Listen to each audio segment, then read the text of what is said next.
অহা জানুৱাৰী 14 তাৰিখৰ পৰা ইতিহাস প্ৰসিদ্ধ বিশ্বনাথ ঘাটত গুপ্তকাশী বিশ্বনাথ ঘাটত চণ্ডী মন্দিৰ আৰু গণেশ মন্দিৰৰ সমীপতে ব্ৰহ্মপুত্ৰ নদীৰ কাষত আমি যোৱা দুটা বিগত বৰ্ষৰ দৰে এইবাৰ তৃতীয় বাৰ্ষিক মহাৰুদ্ৰ যজ্ঞ অনুষ্ঠিত কৰিবলৈ আগবাঢ়িছো।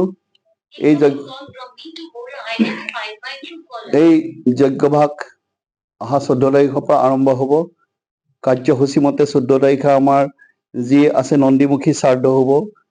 তাৰপিছত 15 তাৰিখ ৰাতিপুৱা 7টা বজাত ভূমি পূজন, ধৰ্মধ্বজা উত্তোলন, তাৰ লগতে যি পূজা বিভাগ আছে সেই পূজাবিলাক আৰম্ভ কৰা হ'ব।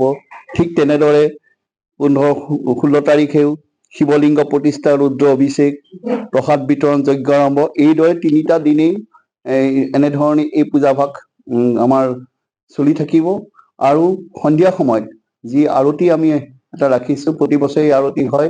যিদৰে আমাৰ কাশী বিশ্বনাথত উত্তৰ প্ৰদেশৰ যিধৰণে আৰতি কৰে গংগাৰ কাষত, ঠিক তেনেদৰে আমি এই ব্ৰহ্মপুত্ৰ নদীৰ কাষতে এই আৰতি ভাগ যোৱা দুবছৰ আমি উদযাপন কৰি আহিছো। সেই আৰতি সম্পন্ন কৰা হ'ব।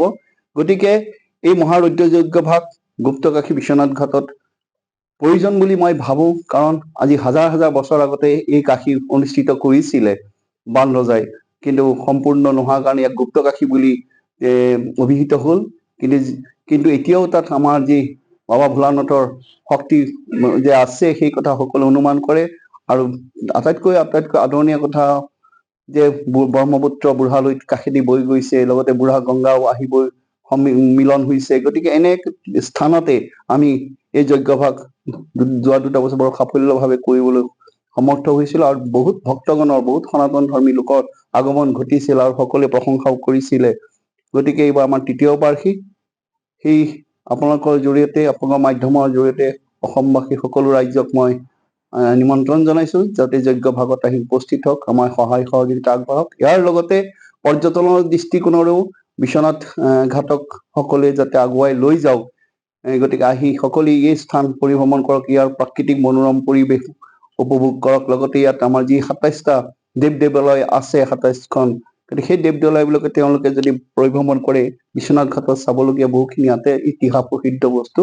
গতিকে আপোনালোকৰ মাধ্যমৰ জৰিয়তে সকলোকে মই আহ্বান জনাইছো যাতে এই মহাৰুদ্ৰ যজ্ঞ ভাগ আহি আপোনালোক আহক আৰু সুন্দৰভাৱে উপভোগ কৰক, আৰু সকলোৱে ইয়াত আশীৰ্বাদ প্ৰাপ্ত হওক।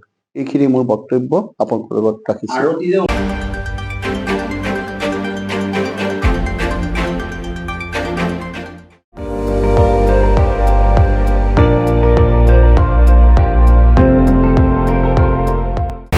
আপুনি চাই আছে ND24, সৰ্বশ্ৰেষ্ঠ নহয়, সৰ্বোত্তমৰ দৌৰত।